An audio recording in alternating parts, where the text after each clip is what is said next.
চাওক ভিকু ফুকন এজন বলিষ্ঠ জাতীয়তাবাদী নেতা আছিল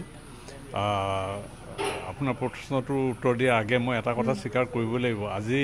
মই সংযুক্ত মুক্তি বাহিনী অসমত আছিলোঁ আৰু তেখেত অসম গণ পৰিষদত আছিল যদিও মোৰ প্ৰতি তেওঁৰ প্ৰতি খুব এটা শ্ৰদ্ধা আৰু আন্তৰিকতা ভাৱ এটা আছিল ভৱিষ্যতলৈ থাকিব মই যিমান দিনলৈ জীয়াই থাকিব কাৰণ তেওঁ এজন গৃহমন্ত্ৰী হৈ থকা অৱস্থাত তেওঁ যিটো সাহসী আৰু বলিষ্ঠ ভূমিকা আছিল আমাৰ সংগ্ৰামখনৰ প্ৰতি তেওঁ মানে নীৰৱে যিটো সমৰ্থন আগবঢ়াইছিল সেই কথাটো মই কেতিয়াও অস্বীকাৰ কৰিব নোৱাৰোঁ মই এটা দিনৰ কথা আপোনালোকক অৱগত কৰিবলৈ বিচাৰোঁ অসমৰ ৰাইজক আকৌ অৱগত কৰিব বিচাৰোঁ যিহেতু তেখেত স্বৰ্গগামী হ'ল বহু বছৰ আগেই তথাপিও তেওঁৰ সাহস আৰু জাতীয়তাবাদী নেতা হিচাপে যি বলিষ্ঠ ভূমিকা এটা ৰখাৰ সৎ সাহস আছিল এই কথাটো মই অসমৰ ৰাইজক অৱগত কৰিবলৈ বিচাৰিছোঁ যিমান দূৰ সম্ভৱ 1989 চনৰ কথা মোক আমাৰ বন্ধু ৰেৱতী ফুকনে মোক খবৰ দিলে যে তোমাক গৃহমন্ত্ৰী ভিকু ফুকনে লগ কৰিবলৈ বিচাৰিছে তো মই ক'লোঁ যে ভিকু ফুকনৰ ঘৰত মই কেনেকৈ যাম কাৰণ গোটেইখন পুলিচ দেখোন আছে মোক ইফালে পুলিচে বিচাৰি ফুৰিছে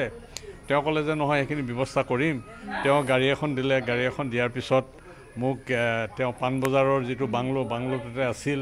তেওঁ তাৰ পৰা গেটত এজন ল'ৰাক থিয়কাই থৈছিল অঞ্জন গোহাঁই বৰুৱা বুলি অঞ্জন গোহাঁই বৰুৱাই মোক গেটৰ পৰা লৈ গৈ পেলাই ভিকু ফুকনৰ তেওঁলোকৰ খাছ ৰুম এটাত বহুৱালে তেওঁৰ পৰিবাৰ আহি পেলাই মোক চাহ তাহ খুৱাইছে খুব সুন্দৰভাৱে তেওঁ পৰিবাৰো আপ্যায়ন কৰিছে অলপ পিছতে মোক ৰুমটোত ভিতৰত অকলে বহিবলৈ দি তেওঁ ওলাই গৈ পেলাই এজন মাৰোৱাৰী ভদ্ৰলোকক লৈ আহিল মাৰোৱাৰীজন যিমান দূৰ সম্ভৱ মালিগাঁও ফালৰে আছে তেওঁ ভাল ব্যৱসায়ী তেওঁক ক'লে যে অনুপ চেতিয়া আহিছে আলফা জেনেৰেল ছেক্ৰেটাৰী তুমি তেওঁক অলপমান পইচা দি দিয়া গতিকে তাৰপিছতে মাৰোৱাৰীজনে মোক ক'লে যে মইতো টকাটো লৈ অনা নাই তো আপুনি ল'ৰাজনক পঠিয়াই দিব গতিকে তেতিয়া মই এজন ল'ৰাৰ পিছত তেওঁৰ ওচৰৰ মাৰোৱাৰীজনৰ ওচৰলৈ পঠিয়ালোঁ আৰু সেই মাৰোৱাৰীজনে আমাক সেইটো সময়ত 2 লাখ টকা দি পঠাইছিল আৰু পিছতো দিম বুলি তাৰপিছত কি হ'ল ৰাজনৈতিক পাকচক্ৰত পৰি মাৰোৱাৰীজনে গৈ পেলাই কলিকতাত দ্য ষ্টেটছমেন পত্ৰিকাত সাক্ষাৎকাৰত মানে দিলেগৈ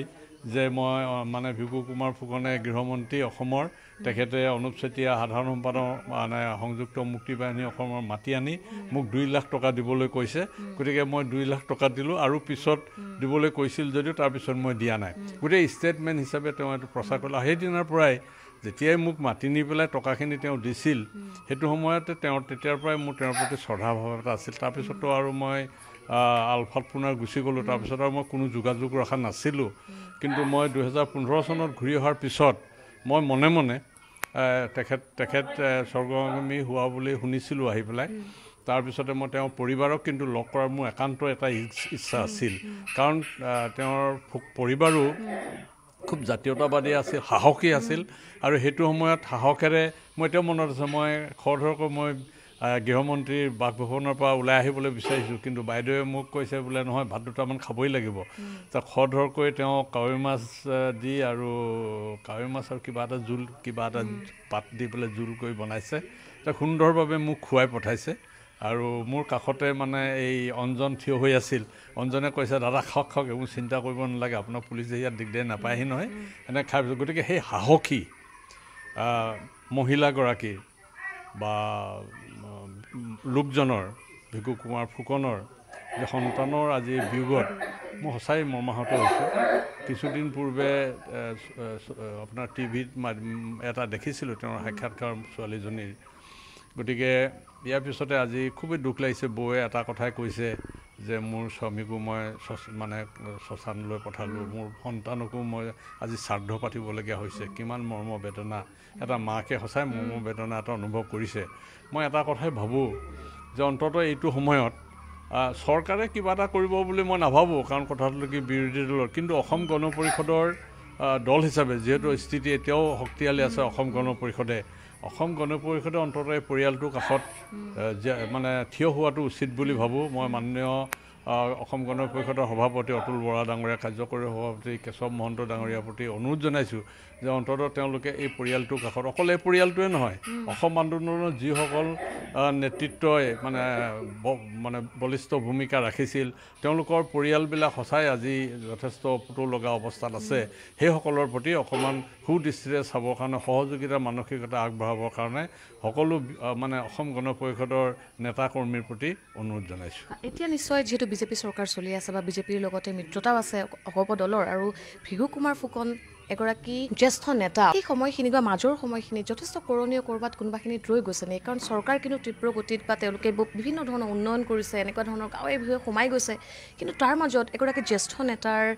পৰিয়ালত এনে এক ঘটনা আচলতে ইতিমধ্যে মাতৃয়ে কৈছে যে বহু সময়ত আচলতে ডিপ্ৰেশ্যনতো গৈছিলে তেওঁৰ কন্যা। এনেধৰণৰ এটা মন্ত্ৰিত্বৰ পৰিয়ালৰ পৰা যোৱা এগৰাকী কন্যাই যেতিয়া তেনেকুৱা ধৰণৰ এক পৰিৱেশৰ পৰা দূৰত থাকিবলগীয়া হয়, তেওঁ ডিপ্ৰেশ্যনত যোৱা বুলি মাতৃয়ে কৈছে। গতিকে কৰণীয় যথেষ্টখিনি আছিল নেকি? কি ক'ব এই বিষয়টোত? নাই, তেখেতৰ বৌয়ে এতিয়া ক'লে যে তেখেতে তাই গৈ পেলাই পূৰ্বৰ মুখ্যমন্ত্ৰী তৰুণ গগৈ ডাঙৰীয়াকো লগ কৰিছিল। তৰুণ গগৈ ডাঙৰীয়াই বৰ বিশেষ এটা গুৰুত্ব নিদিলে বুলি কৈছে কথাটো। কিন্তু এতিয়া অন্ততঃ মই ভাবোঁ এতিয়াতো অতীত মানে ছোৱালীজনীক আমি হেৰুৱালোৱেই, গতিকে এইটো বৰ দুঃখজনক। ডিপ্ৰেশ্যনত ভুগি তেওঁ যদি গৈছে, এইটো এটা খুবেই দুঃখজনক কথা। অন্ততঃ আমি আমাৰ নৱপ্ৰজন্মক এনেকৈ শেষ হৈ যাবলৈ দিয়াটো কেতিয়াও উচিত নহয়। আমাৰ সমাজ হিচাপে আমাৰো দায়িত্ব আছে। আৰু বৰ্তমান যিহেতু মাননীয় মুখ্যমন্ত্ৰী ডাঙৰীয়া এসময়ত মানে সদৌ অসম ছাত্ৰ সন্থাৰ সদস্য আছিল, তেখেতে নিশ্চয় ভিগু কুমাৰ ফুকনকো একেবাৰে ওচৰৰ পৰা পাইছিল, একে সময়তে একেলগতে আছিল নিশ্চয়। গতিকে তেখেতেও এটা সদয় দৃষ্টিৰে পৰিয়ালটোৰ প্ৰতি চোৱাৰ বাবে মই বিশেষভাৱে মাননীয় মুখ্যমন্ত্ৰী ডক্টৰ হিমন্ত বিশ্ব শৰ্মাৰ প্ৰতি কাতৰভাৱে অনুৰোধ জনাইছোঁ।